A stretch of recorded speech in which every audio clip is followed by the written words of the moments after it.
Del Heraldo Televisión, y vamos a abrir la mesa de este debate con la siguiente pregunta. ¿Podría cambiar la ruta del Tren Maya, este proyecto emblemático, este proyecto faraónico de la administración de Andrés Manuel López Obrador, ante el rechazo de grupos como el EZLN? Bueno, la historia de desencuentros entre el EZLN y López Obrador pues no es un tema nuevo. Incluso en la última elección presidencial, el Ejército Zapatista postuló a su propia candidata para no ver representada pues su causa en ninguno de los candidatos, incluido también el entonces representante del partido Morena. Pero sí fue el asunto del Tren Maya lo que desbordó los ánimos del movimiento armado. Acusan amaños en el proceso para su construcción y así como le presentamos a continuación, es que expresaron hace apenas unos días en la conmemoración de los 26 años del surgimiento del EZLN su descontento a partir de este y otros proyectos. Y nosotros los pueblos zapatistas lo tomamos como que está retando, como que está diciendo que él tiene la fuerza y el dinero y a ver quién se opone a su mandato. Está diciendo que se va a hacer lo que él diga, no lo que digan los pueblos. Y no lo que le importan las razones. Y en respuesta a estas declaraciones, el presidente López Obrador dijo que los señalamientos del EZLN no tienen sustento, ya que la obra traerá mayores beneficios para toda la región sureste, una de las más vulnerables inclusive de la República Mexicana. Vamos a escuchar. Estaba yo leyendo que si se meten con nuestras tierras, estamos dispuestos a dar hasta nuestras vidas. No es real eso, o sea, no se apega a la realidad. Nosotros no vamos a afectar a nadie, nosotros menos a las comunidades indígenas. O sea, es mucha propaganda, pues. Es mucha carga ideológica. Sí, hay muchos temas a tratar sobre este asunto y además también son diferentes las opciones, los puntos de vista que se desprenden también de este proyecto, de este megaproyecto, uno de los emblemáticos de la administración de Andrés Manuel López Obrador. Pero es importante siempre analizar y desmenuzar el tema con cuidado y sobre todo con prudencia, con cuidado y sobre todo también para darle certeza al público que nos ve diariamente en esta emisión del Heraldo Televisión. Para hablar entonces sobre este tema, saludo primero a Rogelio Jiménez Ponce, él es director del Fondo Nacional de Fomento al Turismo, Fonatur. Muchísimas gracias, señor director, y bienvenido. Gracias, mi amable Maximiliano. Al contrario, muchísimas gracias. También está con nosotros en la mesa de la noche de hoy Juan Carlos Olmedo, él es doctor en estudios humanísticos tecnológicos del TEC de Monterrey, precisamente. Muchísimas gracias y bienvenido como siempre. Gracias, Max. Al contrario, muchas gracias. Nos acompaña también en esta mesa Raúl Romero, él es académico del Instituto de Investigaciones Sociales de la máxima casa de estudios de la Universidad Nacional Autónoma de México y también estudios del EZLN. Muchas gracias y bienvenido. Muchas gracias. Muchas gracias. Y finalmente saludo con mucho gusto a Marisela Mejía Pérez, ella es integrante del Consejo Indígena de Gobierno. Muchísimas gracias, Marisela, y bienvenida a esta mesa. Gracias. Muchísimas gracias. Bien, vamos a empezar entonces con usted, señor director, con este punto de vista y sobre todo con los diferentes puntos de vista acerca de este, que es uno de los proyectos más importantes de la administración del presidente Andrés Manuel López Obrador. ¿Cómo es que se puede determinar y derivar un proyecto, la certeza de un proyecto a partir de todos los disentimientos que existen, sobre todo del movimiento del EZL, ¿no? Sí, pues lo primero que hay que aclarar es la zona zapatista, y tú debes saber muy bien, a qué distancia está el Tren Maya. El punto donde empieza el Tren Maya es Palenque. Palenque prácticamente está a 185 kilómetros, digamos, de Ochuc, donde hicieron declaraciones, o de Ocosingo, más de 150 kilómetros. Hay una colonia zapatista solamente que está en Roberto Barrios. O sea, el Tren Maya no va a pasar por el territorio zapatista en primera instancia. Segunda, los trenes tienen una característica muy importante. Contaminan 100 veces menos que una carretera. Es muchísimo menos el área.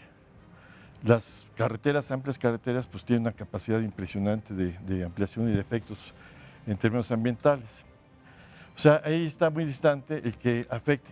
Y por otro lado, vamos a pasar donde ya hay tren, donde ya existe una vía de tren.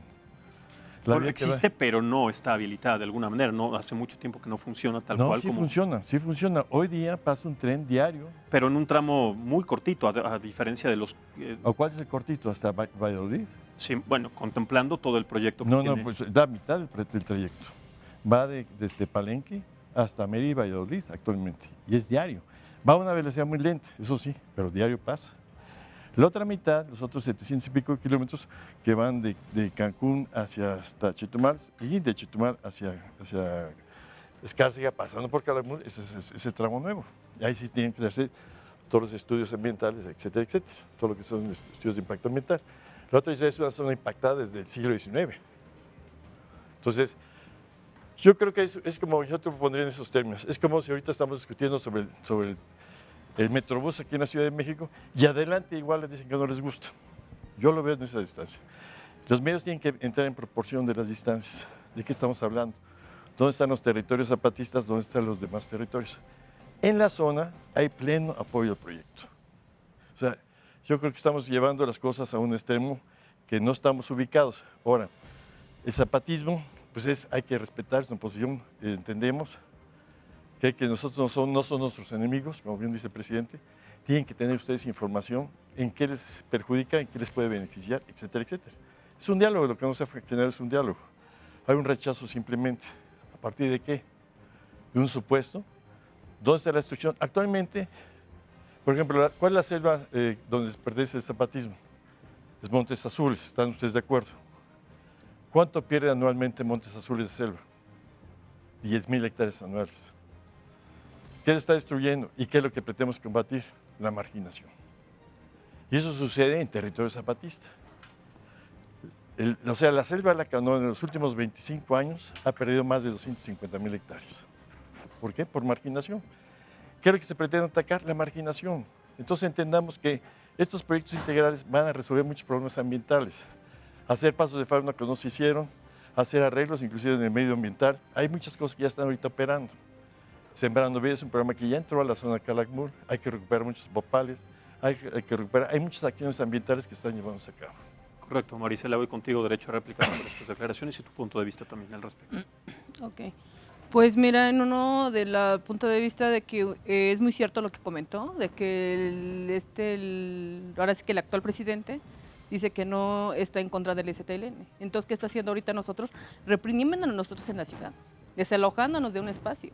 O sea, nosotros dijimos, somos parte del STLN, somos parte del Congreso Nacional Indígena, aquí en la Ciudad de México. Y aquí en la Ciudad de México, cuando nosotros declaramos ser zapatistas, ser parte del Congreso Nacional Indígena, como que nosotros fuimos ahora sí que el peor enemigo del señor, porque de ahí después del sismo nosotros nos quedamos en campamento. Entonces, cuando nosotros quedamos en campamento, nosotros estábamos peleando por una vivienda, viéndolo de una vivienda. Entonces, no se me hace justo que estamos dando el inmueble más de 30 años, para que después el señor, después de un año, nos manda 200 granaderos a desalojar. Entonces tú dices ¿a dónde está ese respaldo? Y él dijo claramente, cuando él se propuso, dijo, yo voy a caminar con los pueblos, porque mi prioridad son los pueblos, y nosotros somos pueblo. Y entonces sí, como que yo luego dije, no, luego se vio la distinción, ¿no? Por decir, de ser parte, porque somos otomí, no nada más somos parte otomí, o sea, nosotros somos parte organizado y estamos con el STLN, y sí, claro que estamos en contra de los megaproyectos, porque también sabemos de la destrucción que viene, ¿no? Que está destruyendo, no nada más es parte de Chiapas, sino que de la península, de la parte en donde viene el Tren Maya, en donde tiene el mapeo que viene haciendo, viene mucha destrucción de... ¿Dónde? De bosques, de ahora sí que son muchos territorios que le van a quitar a nuestros compañeros. Y nosotros de la reunión que estuvimos, muchos compañeros dijeron, no son territorios nada más, son hectáreas, compañeros, que vienen quitándonos. Y aparte de eso, pues ahí viene lo del desbaste de agua. El desbaste de agua están padeciendo en tanto varios pueblos como tanto lo estamos padeciendo aquí en la ciudad. En la Ciudad de México, prácticamente no, antes a lo mejor sí devastábamos de agua, pero no como ahorita en la actualidad. En la actualidad ahorita el desbaste de agua en la zona céntrica, luego un día sí hay agua y luego un día ya no hay agua. Entonces, ¿qué nos esperamos con el megaproyecto que viene? Porque para nosotros es así lo miramos y así lo vemos, como un megaproyecto que viene. Y eso no da más, ¿cómo se llama? Ahora sí que les beneficia a unos cuantos, porque nosotros no nos sentimos beneficiados. ¿O a quiénes beneficiaría a nosotros como pueblo o como comunidad? Correcto, estaremos entonces analizando sobre los diferentes puntos de vista. Doctor Olmedo, ¿cuál es su opinión al respecto de este tema? Yo creo que tendríamos que partir, bueno, y parto yo siempre desde el área que he estudiado durante muchos años. Hay dos temas centrales aquí siempre en el conflicto entre las comunidades originarias y los proyectos de gobierno. O sea, por supuesto que los proyectos como este proyecto de gobierno del Tren Maya y los otros proyectos que ha emprendido en la zona sur del país, pues están basados en una búsqueda de disminuir la desigualdad y traer mayores oportunidades de desarrollo a los pobladores de los estados del sur, a las comunidades originarias y a todos los pobladores de los estados del sur de la ciudad. Sin embargo, no es un tema nuevo que entra siempre en disputa dos temas específicamente en las zonas de las comunidades originarias. Uno, el derecho a la propiedad y a los recursos en donde están las comunidades originarias. Es un tema que no solo tiene que ver con México, es un tema que tiene que ver con muchos lugares en donde hay comunidades originarias y hay una discusión de largo tiempo del derecho de los recursos en estas zonas donde habitan comunidades originarias, ¿no? Y por el otro lado, hay también pues un tema que tiene que ver con una preocupación que yo creo que la compartimos todos en esta mesa, que es una preocupación medioambiental, ¿no? Escuchábamos al director de Fonatur explicándonos cómo pues, es mucho menos contaminante un tren, ¿no?, que una carretera. Y que, bueno, pues se estarán haciendo, que eso es lo que hemos leído todos, que los proyectos de impacto ambiental, sobre todo en la segunda parte del tren, se irán haciendo y entregando conforme vaya avanzando el tren. Yo creo que es innegable la necesidad de crear proyectos de desarrollo armónico, pero por el otro lado está esta discusión sobre la propiedad de los recursos de las comunidades en las zonas donde están las comunidades originarias y otro sobre las formas y los métodos de consulta, ¿no? Una de las cosas que se ha hablado mucho es de la consulta, que si tuvo suficiente representatividad, y esto más allá de entrar en estos detalles. Es que es importante entrar en esos detalles porque supuesto. la consulta y cómo se hizo la metodología, que además no es la primera vez que se hace una consulta que deja mucho que desear, sobre todo por el proceso que se hizo, también justamente en esta consulta, en esta evaluación, pues no se genera una democracia como tal auténtica para generar un proyecto tan importante. Sí, ¿no? o sea, No estoy de acuerdo, ¿eh? Ahorita te digo. se habla de un porcentaje minoritario con relación al padrón electoral, un porcentaje pues, cercano al 3%, el padrón electoral, pero más allá yo quiero ir al fondo, o sea, también tiene que ver en las formas de decisión de las comunidades originarias, ¿no?, contra las formas de decisión y de participación que la democracia permite en los estados contemporáneos, ¿no? Y ahí hay, o sea, eso es lo que yo quiero plantear de inicio, que hay dos puntos formales de tensión, el tema de la propiedad de los recursos y del cuidado de los recursos, y por el otro lado el tema de las formas de consulta y decisión de las comunidades originarias que piden, no solo en México, sino en diferentes partes del mundo, las comunidades originarias piden estos derechos de decisión a partir de las formas en que ellos están acostumbrados a través de usos y costumbres o a través de la historia para establecer estas formas de decisión. O sea, lo que yo quiero establecer son estos dos puntos de tensión, por supuesto, partiendo de la base de que son indispensables los proyectos de desarrollo, especialmente en la zona sur del país, proyectos de desarrollo incluyentes, proyectos de desarrollo que verdaderamente permitan mejorar las condiciones de vida de las comunidades originarias y, repito, de todos los pobladores de los estados del sur de la República. Correcto, Raúl, ¿qué opinas? Bueno, primero agradecer el espacio, bueno que se den ese tipo de debates, este tipo de diálogos. Creo que partimos de una primera premisa que me parece importante aclarar. No solo es el ZLN, sino son decenas, cientos de pueblos, organizaciones en todo el país prácticamente, de organizaciones del Congreso Nacional Indígena, del Consejo Indígena de Gobierno, redes de intelectuales, que por todo el país están cuestionando el proyecto de país que hay de la Cuarta Transformación que encabeza Andrés Manuel López Obrador. No solo es el Tren Maya, aunque ahora regresamos a eso, es el corredor transísmico, es el proyecto integral Morelos, es Santa Lucía, es Sembrando Refinería Villa, Dos Bocas. Refinería Dos Bocas. Si lo vemos en un mapa, es el proyecto que tiene la Cuarta Transformación, la actual administración, para el sur-sureste del país. Es incorporar al sur-sureste del país al modelo del desarrollo, de integración, de corredores industriales. Una región considerada la más vulnerable de la República Mexicana, en donde 4 de cada 10 personas viven en pobreza extrema. No es un proyecto nuevo. En el pasado se le llamaba Plan Puebla-Panamá, hoy se llama Plan Mesoamérica. Es un proyecto de extensión de este modelo de corredor industrial que va del norte, centro y ahora pretenden integrar al sur del país. Un lugar donde ha abierto muchas tensiones. Entonces, no es solamente el tren, sino es toda una región, toda una cuestión, un proyecto, ¿no? Que básicamente recupera un discurso neodesarrollista, un discurso que argumentando continuar o llevar el progreso, no toma en cuenta la idea de progreso y desarrollo que quieren y necesitan los pueblos. Ese es el primer debate que ellos plantean. Y qué bueno que lo tocas, porque ¿a qué te refieres con que no toman en cuenta la parte de progreso y desarrollo de los pueblos indígenas? La sobre todo en esa zona lógica completamente paternalista que ha caracterizado al Estado mexicano y que viene a reproducir la nueva administración es: yo defino el modelo de progreso y desarrollo que voy a llevar a los pueblos indígenas. Yo diagnostico que lo que necesitan es un tren. Yo diagnostico que lo que necesitan es un corredor, yo diagnostico que lo que necesitan son árboles frutales y madereros, y los llevo. No es preguntar la lógica, ahí el EZ en su discurso del 31 de diciembre, 1 de enero, planteaba muy bien: desarrollo y progreso, ¿para quién y a costa de qué? Y si la pregunta mejor la cambiamos y decimos: ¿cuál es el tipo de desarrollo que quieren y progreso que quieren y necesitan los pueblos?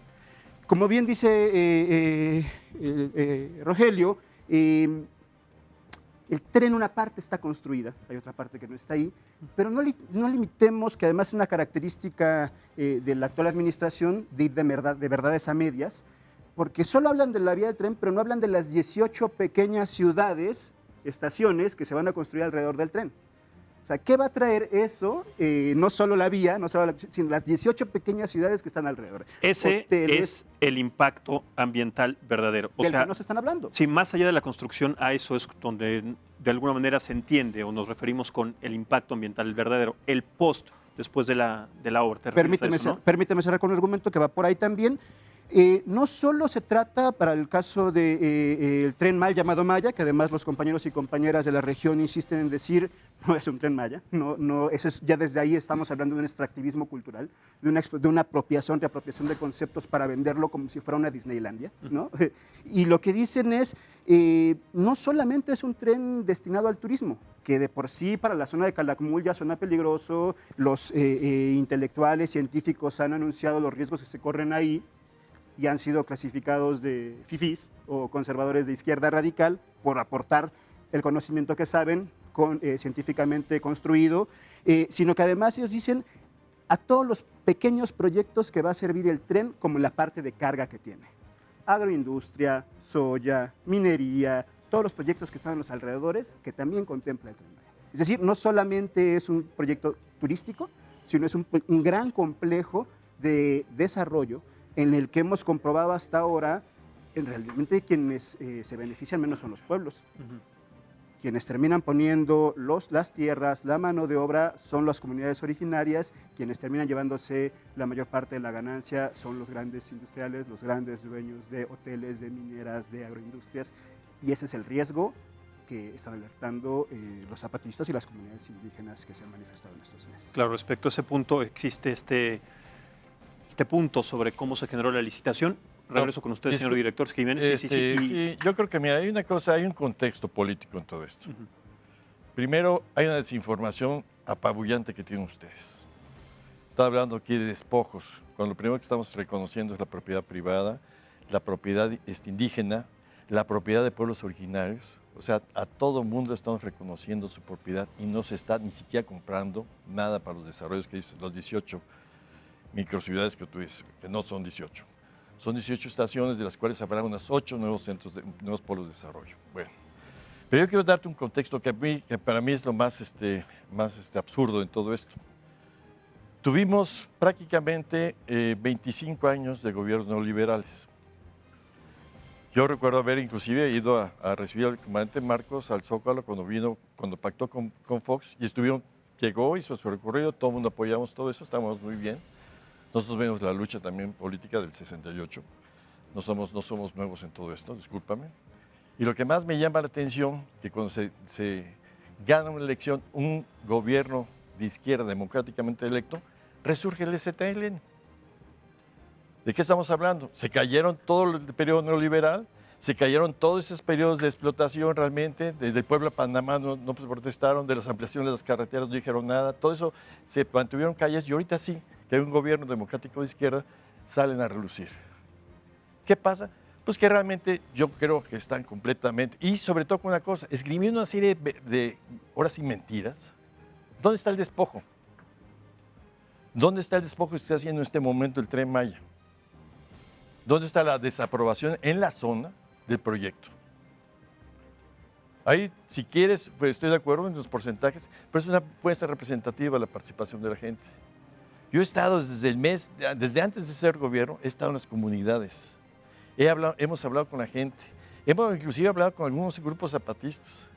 Hemos tratado de que se entienda el proyecto y vamos bien en ese camino. Las consultas no terminan, las consultas siguen.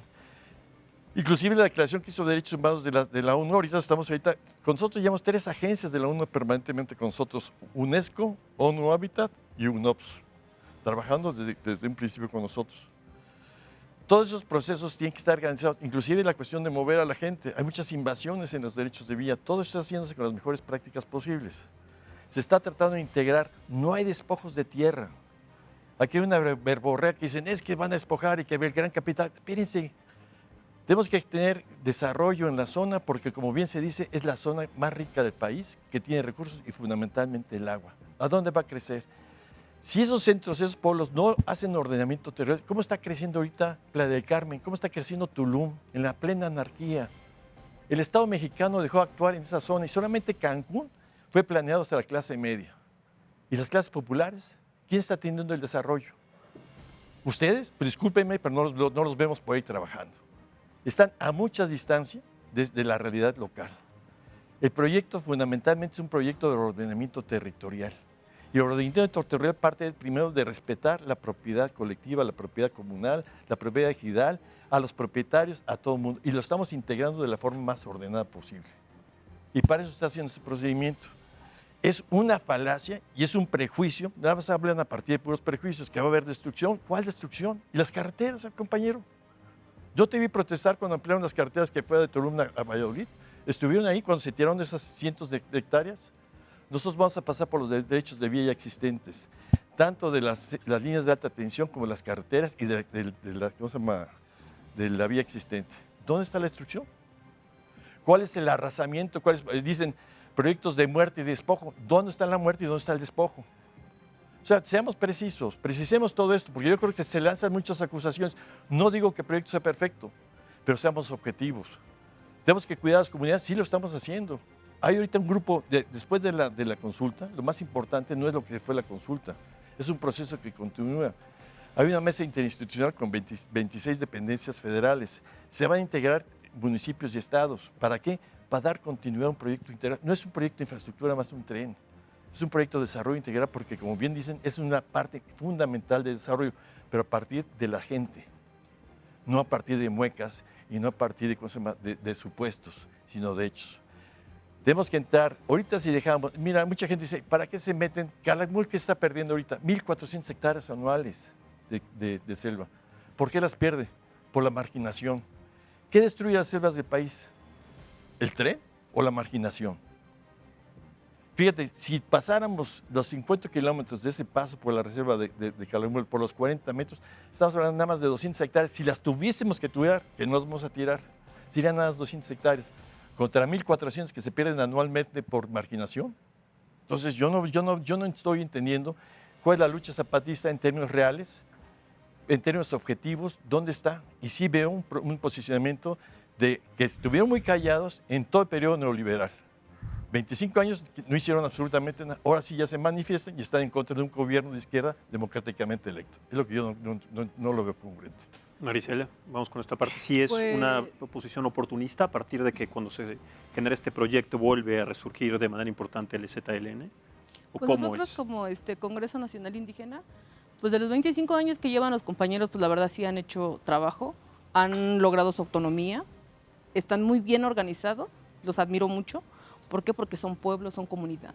Y ellos mismos pues, han logrado su sobrevivencia, ¿no? De cómo sobrevivir. Y pues la mera verdad, nosotros como Congreso Nacional Indígena pues, decimos, pues ellos le están apostando a su territorio y dice que aquí no pasa el Tren Maya, ¿y por qué nosotros no hacemos lo mismo en la ciudad? O sea, nosotros en la ciudad sí nos pueden desplazar, sí nos pueden decir es que tú no tienes derecho a la vivienda, a la educación, a la salud. Nosotros, entonces, ¿cómo pretende o qué pretende el gobierno nosotros como pueblo que respondamos después de los ataques que ellos han hecho contra nosotros? ¿O cómo pretende ellos que nosotros respondamos a esos ataques que ha hecho? Principalmente la comunidad. Entonces es algo como que dices tú, pues, te está atacando a ti directamente, como para tú de quedarte así como a la nada, ¿no? De que simplemente la comunidad vive aquí, la comunidad está aquí, pero no carece de nada. La comunidad no carece de nada, no tiene derecho a nada, no tiene 500 años hemos vivido de que no se hablan los pueblos, muy pocos hablan su lengua, muy poco usan su vestimenta. ¿El por qué? Porque todos ahora sí que están obligados a salir a la ciudad, porque en los pueblos pues, obviamente los obligan, porque no hay trabajo, no hay esto, no hay aquello. Entonces uno sale a la ciudad. Entonces cuando uno sale a la ciudad, ¿qué pretende uno o qué busca? Pues trabajo, mejor vida. Pero al llegar aquí, pues ¿qué te dan a entender o qué piensas tú cuando llegas aquí y dices tú, pues tengo derecho a una vivienda, tengo derecho a exigir esa vivienda, a esa salud, a esa educación? Y cuando llegamos nosotros aquí y nos miran que nos estamos organizando o que somos parte de, pues como que nos quieren cerrar las puertas. Entonces, ¿a dónde está el apoyo que está dando el señor presidente? Correcto. Vamos a hacer, si les parece bien, una pausa. Es una pausa breve. Marisela Mejía, muchísimas gracias por haber formado parte de esta mesa. Después de esta media hora estará con nosotros Juan Enrique Bobadilla Macario. Él es integrante del Consejo Indígena de Gobierno. Es importante también tomar los puntos de vista y la opinión de todos los actores en este proyecto y en este tema. Así que, Marisela, muchísimas gracias. Buenas noches. Bienvenida siempre en esta mesa. Cuando toquemos nuevamente el tema, será siempre importante tu punto de vista. Hacemos entonces, si les parece bien, una pausa y regresamos en un momento más a esta mesa de análisis y debate en el Heraldo Televisión. Estamos platicando acerca de los proyectos, de los megaproyectos de la administración de Andrés Manuel López Obrador, concretamente el Tren Maya y lo que implica, cuáles son las implicaciones sociales, económicas y políticas que tiene este proyecto. Volvemos en un momento. Muchas gracias por continuar con nosotros en esta mesa de análisis y debate en el Heraldo Televisión. Quiero informar ahora que justamente el cambio que hicimos en esta mesa es porque es importante tomar siempre los puntos de vista de diferentes actores por usos, costumbres y equidad de género también, como lo establece además ese concepto integral de esta comunidad. La comunidad ha decidido que participen 2 personas, un hombre y una mujer en esta mesa. Nos informaron también previo al programa que durante la primera mitad participaría, como ustedes escucharon, Marisela Mejía, y ahora sí doy la bienvenida a esta mesa a Juan Enrique Bobadilla. Él es integrante también del Consejo Indígena de Gobierno. Muchísimas gracias y bienvenido. Muchas gracias. Al contrario, muchas gracias. Bien, estuviste escuchando detrás de cámaras lo que se expresó aquí a partir de los diferentes puntos de vista y sobre todo cuáles sí han llegado a ser los disentimientos sobre este proyecto. Te cedo la palabra y regreso después con usted, señor director, para seguir con este tema. Sí, buenas noches. Pues bueno, hay que preguntar algo, ¿no? Dicen desarrollo, pero ¿desarrollo para quién, no? Si observamos lo que decían de los pueblos de desarrollo, está Cancún, que desde los 70 se desarrolló, y dicen toda la Riviera Maya, todo eso se llama Maya, ¿no? Pero ¿dónde están los mayas? Están como trabajadores. ¿Dónde hay una gran cantidad de suicidios? En Playa del Carmen. ¿Dónde llegan los trabajadores de Chiapas? Ajá. O sea, ¿hacia dónde va este proyecto? ¿A incrementar el grado de trabajo a nivel esclavo que hay en esas regiones? Si uno va a ver las condiciones en las que viven los trabajadores en esas regiones, son en unos dormitorios donde duermen 15, 20 personas en un cuarto. Esas no son condiciones dignas de trabajo. Ahora, hablan de un desarrollo, pero pues, ¿cuándo se consultó a las comunidades conforme al derecho de los pueblos indígenas, como lo establece el convenio 169 de la OIT, que debe ser una consulta libre, previa, informada y culturalmente adecuada? Los compañeros en Campeche nos han dicho que ellos no recibieron información. No les llegó la información y eso es una cosa muy grave, ¿no? ¿Cómo van a decidir ellos o cómo van a discutir algo de lo que no conocen? Y vemos esta situación muy similar a lo que sucedió con el acueducto de Independencia en la tribu Yaqui, o como lo que está pasando en otros megaproyectos en el corredor interoceánico, ¿no? Si nos vamos a la cuestión histórica, ese corredor interoceánico, como decía Raúl, pues tiene sus antecedentes desde sexenios, pero si nos vamos a la época de Juárez, el Tratado McLean-Ocampo, donde cedían a Estados Unidos esa franja de territorio.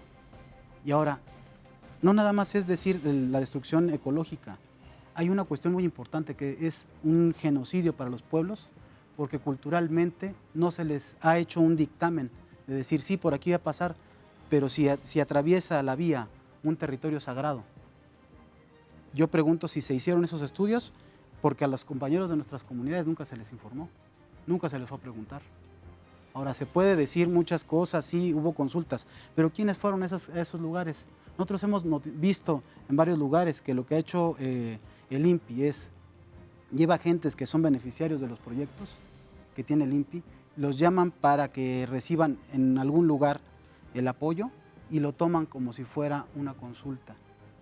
Eso es algo que nosotros hemos denunciado muchas veces. Ahora, esto es una situación grave y a lo mejor es complicado que vengan los compañeros desde Campeche, pero es algo que nosotros hemos denunciado muchas veces. Las consultas que no son consultas y que es una lógica que está siguiendo este gobierno. Y nosotros vemos que esto es una repetición de lo que hemos visto desde el PRI, del PAN. O sea, nosotros decimos que esto no es una cuestión de quién esté en el poder, es una lógica sistémica, donde se apoya a los grandes proyectos que van a beneficiar a las empresas y no se pregunta a los pueblos qué es lo que quieren ellos directamente. ¿Por qué? Porque hay una cuestión muy esencial en el territorio. Los pueblos se desarrollan culturalmente en los territorios. Yo no puedo llegar a la región Purépecha, que es donde soy, y decirles, bueno, compañeros, vamos a cambiar todo y ahora vamos a dejarle que entre la agroindustria. Pues no se puede. ¿Por qué? Porque hay un apego a la tierra y hay un apego que es milenario y hay un derecho que incluso está en la Constitución que habla de que los pueblos originarios somos la base fundamental del Estado mexicano. ¿Y cuándo se nos ha consultado de manera integral? ¿Cuándo se ha integrado a los pueblos indígenas al gobierno? Nunca. Nosotros hemos visto traiciones desde los acuerdos de San Andrés. No ha habido una política abierta hacia los pueblos y no se ve que la haya. Vamos a darle equilibrio a esta mesa. Voy y regreso con usted, doctor Olmedo, y después regreso con usted, director Jiménez. Sí, hablando sobre todo lo que decía Juan Enrique ahora en su primera participación, yo creo que hay que hablar, también decía el director de Fonatur, Rogelio, decía que hay un enorme espacio de politización en el tema. Y entonces tenemos que encontrar un espacio de cómo puede confluir. O sea, la necesidad de los proyectos de gobierno, los proyectos económicos incluyentes, trabajados con la comunidad, es fundamental. Yo escucho una parte que dice que está sucediendo así, yo escucho una parte que dice que no está sucediendo así. Mencionaba ahorita el tema de los acuerdos de San Andrés y yo quisiera sacar, hablando un poco de toda esta política que está involucrada en el tema, cuando se mencionaba que, bueno, mencionaba Raúl Ken, pues casi todo este proceso, ¿no?, que se ha dado a lo largo de los gobiernos neoliberales. ¿Qué ha pasado con las comunidades indígenas?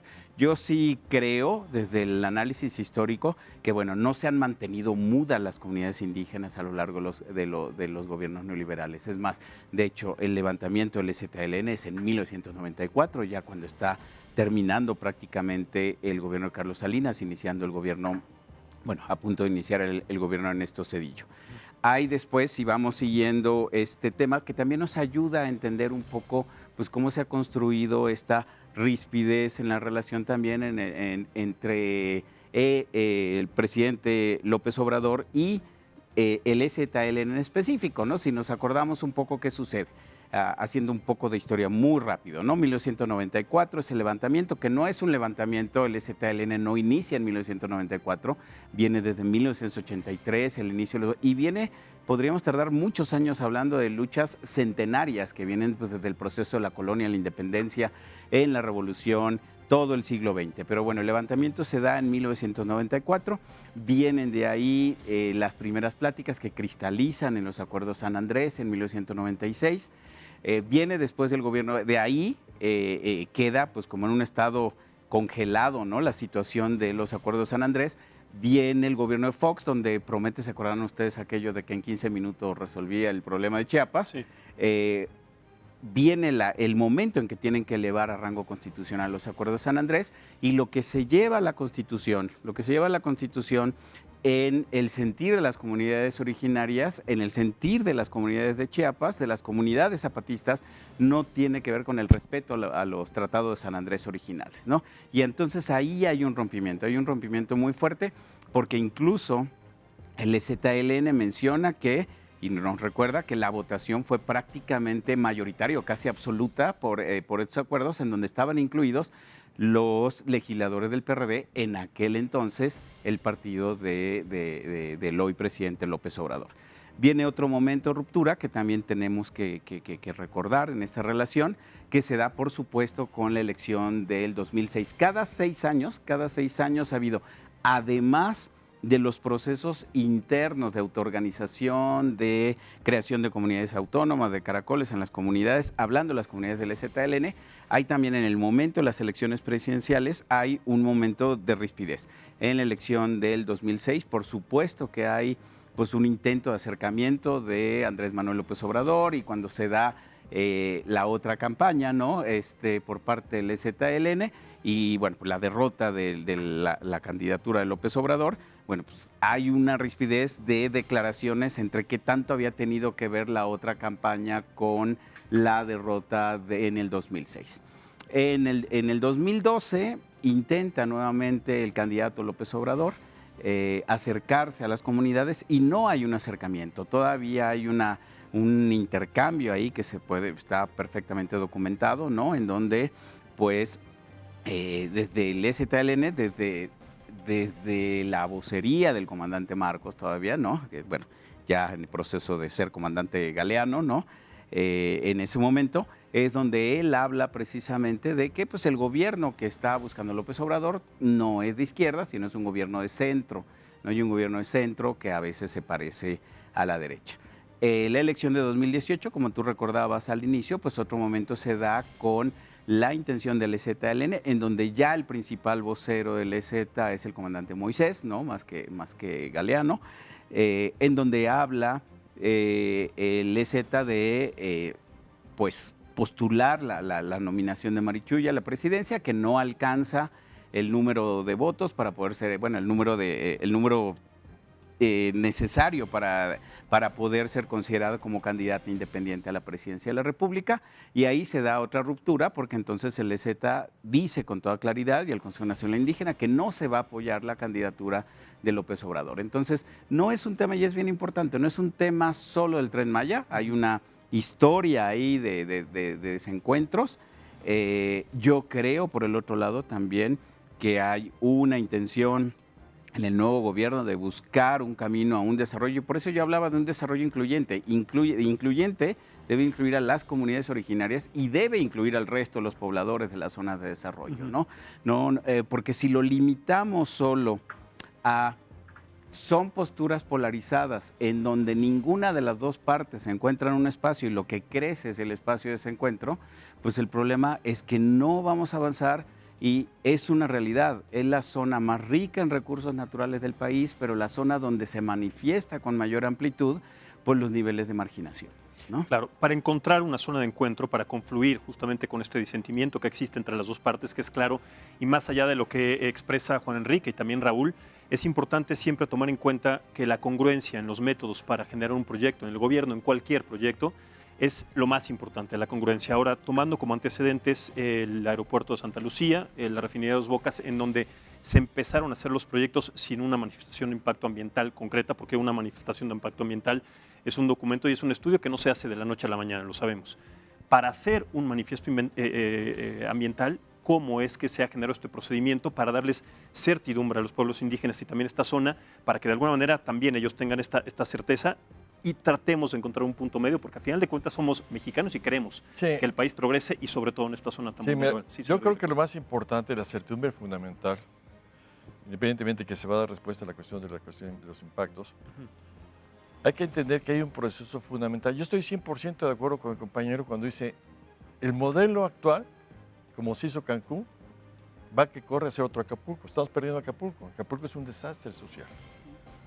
Es un desastre social porque se hizo a partir de una visión eminentemente excluyente, con muy poca responsabilidad ambiental. Lo mismo sucedió en Cancún. Cancún se planeó nada más hasta la clase media, y media, ni siquiera media baja.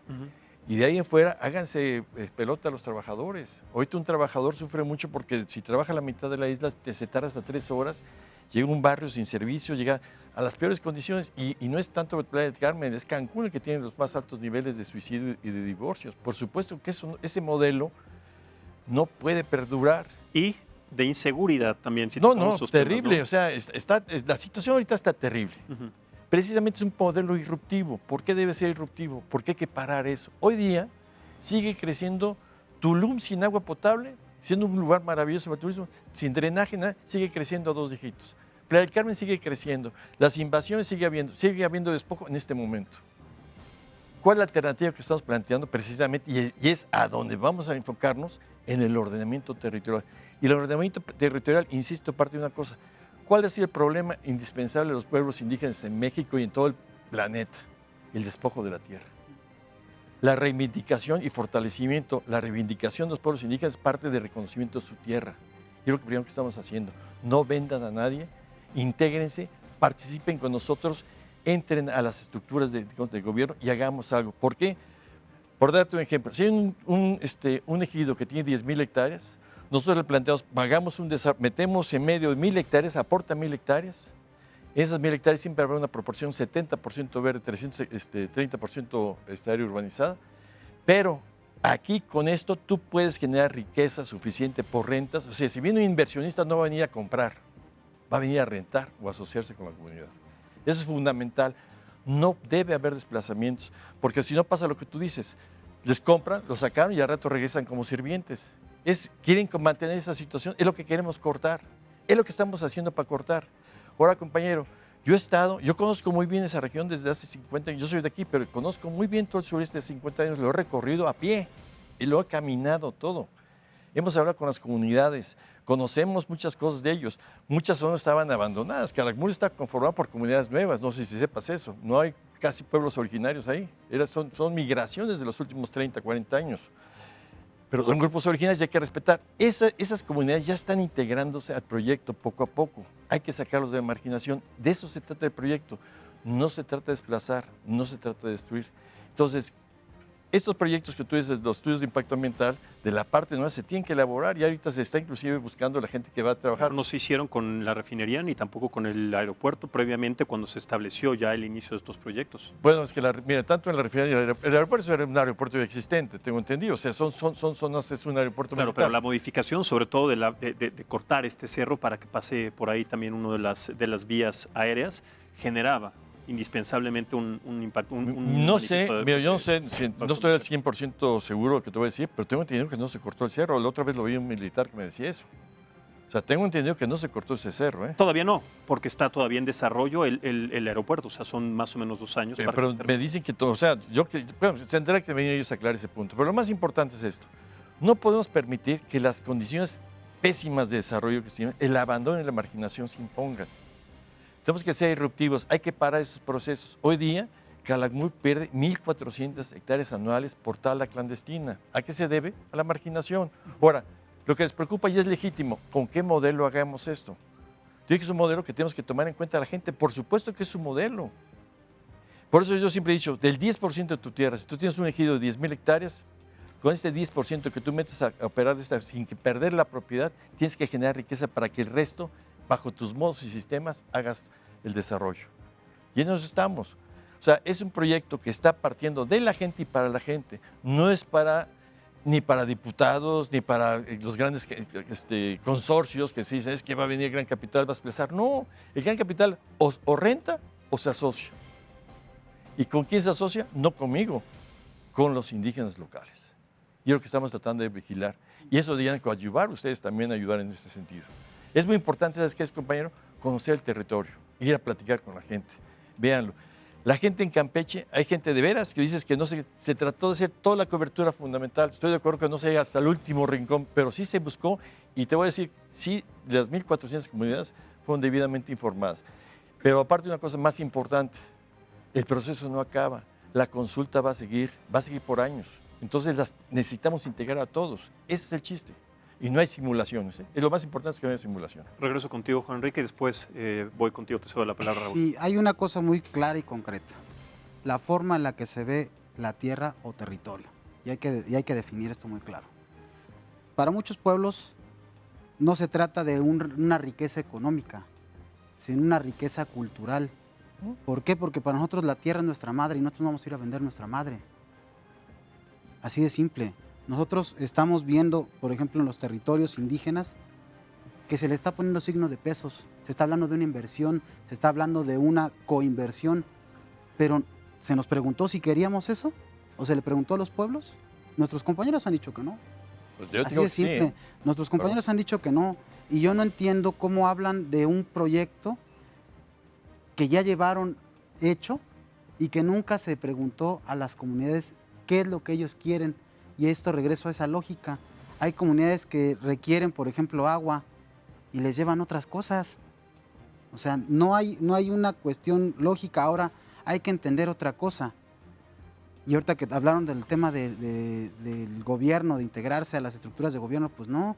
¿Por qué? Porque justamente hay problemas, conflictos en todo el país, porque no se respetan las estructuras de gobierno tradicional de las comunidades indígenas.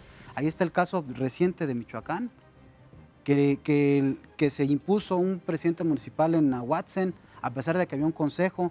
Cuando las comunidades fueron a hablar apenas, ¿qué es lo que sucedió? Que la Guardia Nacional con la Policía del Estado recibieron a balazos a los comuneros, los corrieron a balazos hace 2 días. Lo mismo en Juan C. Bonilla, la Guardia Nacional con la Policía Estatal están amedrentando a los comuneros, a la gente de los pueblos que no quieren megaproyectos, que no quieren proyectos. ¿Qué nos espera en otros lados? Ahora, ¿qué lógica entendemos de este gobierno cuando está sacando a las calles? Nunca en la historia ha habido tantos militares, tanto las Fuerzas Armadas en las calles como hay ahora. Nosotros que el diálogo entendemos, en el CNI entendemos que las Fuerzas Armadas que ha sacado el Estado han servido para matar a nuestros compañeros. ¿Qué es lo que pasó en Michoacán, en Ostula? Los militares asesinaron a un niño. ¿Qué es lo que ha pasado en varios lugares donde hay megaproyectos con los compas de la tribu Yaqui? También. O sea, en todo el país nosotros vemos estas cuestiones, de ahí un megaproyecto también de un gasoducto. Claro, pero retomemos el tema del Tren Maya concretamente. Sabemos de estas condiciones, de esta realidad, pero aquí lo que estamos tratando es el Tren Maya, ¿no? O sea, Claro. Y además, ¿cuáles son las condiciones para establecer esto? Era muy sencillo y es muy sencillo, la lógica en cómo se ve la tierra. Nosotros no la vemos como una mercancía. Para nosotros es parte de nosotros somos de la tierra, no la tierra es de nosotros. No podemos vender algo que no nos pertenece, nosotros le pertenecemos a la tierra. Y es lo mismo que está pasando en Brasil, que es lo que quieren hacer en la selva amazónica. Les están proponiendo a las tribus del Amazonas que se integren, que dejen invertir, y mucha gente ha advertido eso, que eso va a acabar con el territorio de la selva amazónica, y vemos lo mismo que va a pasar acá. Es el mismo esquema que están haciendo en Brasil, lo que está repitiéndose acá, y si buscamos lo mismo pasa en Chile, en los territorios mapuches. Se ve la tierra como una forma de explotar, como una riqueza económica. Pero a nosotros no nos importa esa riqueza económica. Dicen, sí es que viven mal, pero muchas veces es una cuestión cultural.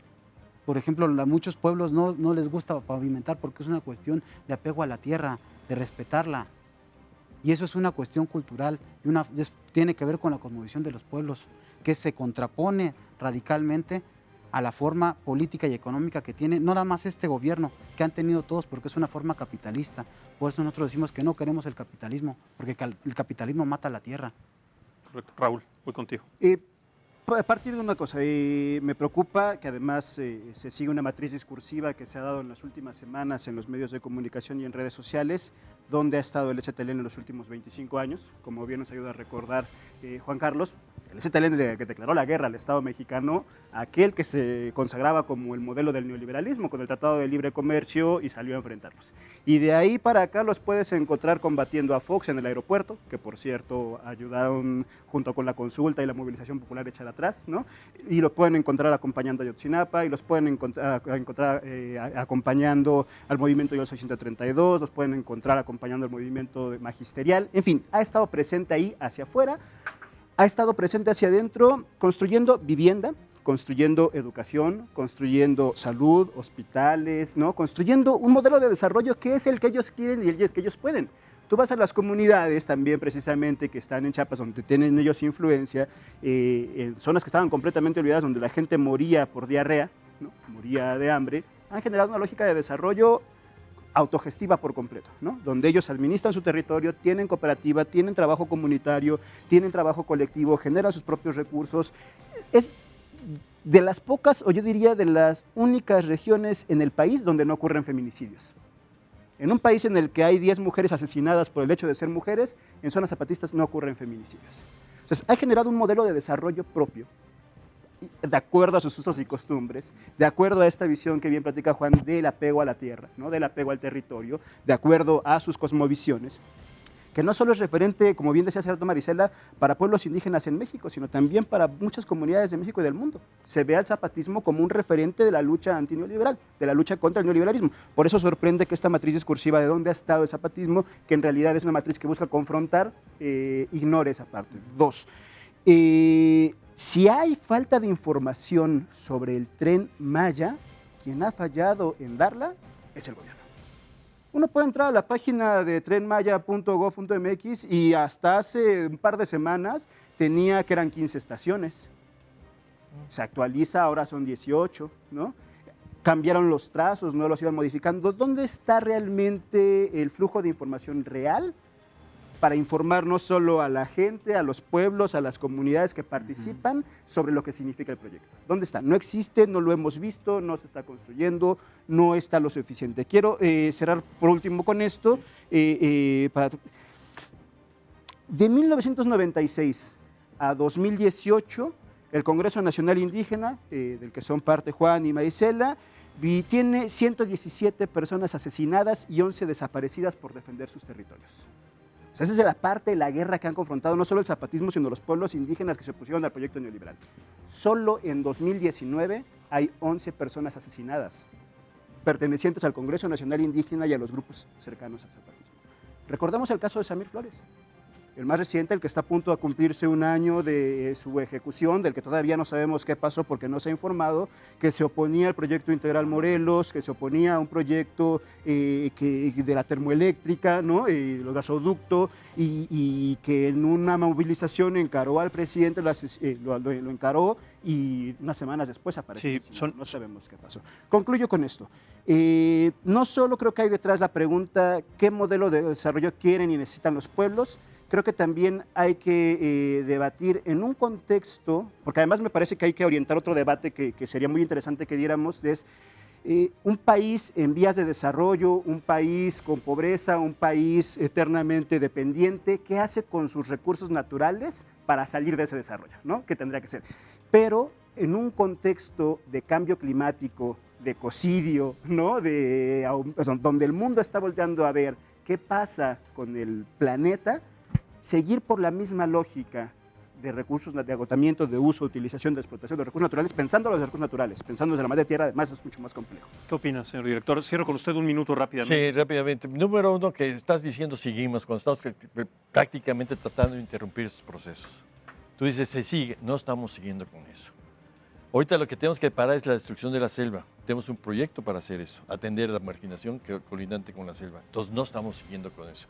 El proyecto que ustedes estamos siguiendo con el despojo, no estamos siguiendo con el despojo, estamos integrando a las comunidades, estamos consultando a las comunidades. Mucha gente nos está diciendo por primera vez lo estamos tomando en cuenta. Y sí es muy cierto lo que dices. Cuando nosotros hablamos del tren, de repente se levanta alguien y dice, oye, yo tengo problemas de agua. Traemos la solución. Hemos llevado a la mismísima directora de Conagua, a Blanca Jiménez, hasta presente y llevar soluciones a lugares como Calakmul, de programas de resolver radicalmente el problema del agua. No puede haber un proyecto multimillonario con comunidades pobres, es lo que se tiene que entender. Nuestra intención es precisamente por eso es un proyecto integral, para llevar el desarrollo al máximo número de personas. Se está haciendo eso, lo tienen que ir a ver. Obviamente, coincido contigo, nuestro problema es la información aquí, pero localmente sí hay información, localmente sí le hemos dado. Bueno, yo digo, localmente tú estás allá, discúlpame. Sí, venimos allá, estuvimos hace un mes allá dialogando con más de 40 comunidades. Yo tengo enlaces constantemente, estamos en la zona desde hace un buen rato, gente en Calakmul, gente en los Chenes, o sea, en toda la zona. Hay gente que está dando constantemente información. Se estará dando y se está incluyendo a la gente en los procesos de consulta para que lo que es más importante no termine la consulta.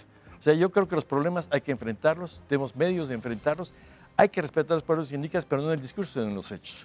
Bien. Es importante siempre volver a generar estas mesas, estos puntos de encuentro. Es indispensable también para nosotros en el Heraldo Media Group siempre darle voz a todos los personajes incluidos en estas problemáticas. La democracia y la libertad de expresión son indispensables, pero también un flujo de conversación, de debate y de elementos que puedan generar siempre un acuerdo más allá de un disentimiento. Le agradezco muchísimo, señor director. Gracias. Muchas gracias, doctor Olmedo. Muchas gracias, Raúl. Gracias. Luis Antonio, muchísimas gracias. Luis Enrique, perdón, gracias. Y también muchas gracias a Marisela Mejía, que formó parte de esta mesa en la primera media hora. Y sobre todo, muchísimas gracias a ustedes por escucharnos y vernos todas las noches en el Heraldo Televisión. Los invito para que sigan en la señal y nos espero mañana en punto de las 9 de la noche en otra mesa de debate aquí en Análisis Político. Muchísimas gracias nuevamente. Insisto, abramos esta mesa y este tema porque es indispensable siempre seguir tocando estos temas indispensables. Muchísimas gracias, buenas noches y hasta mañana.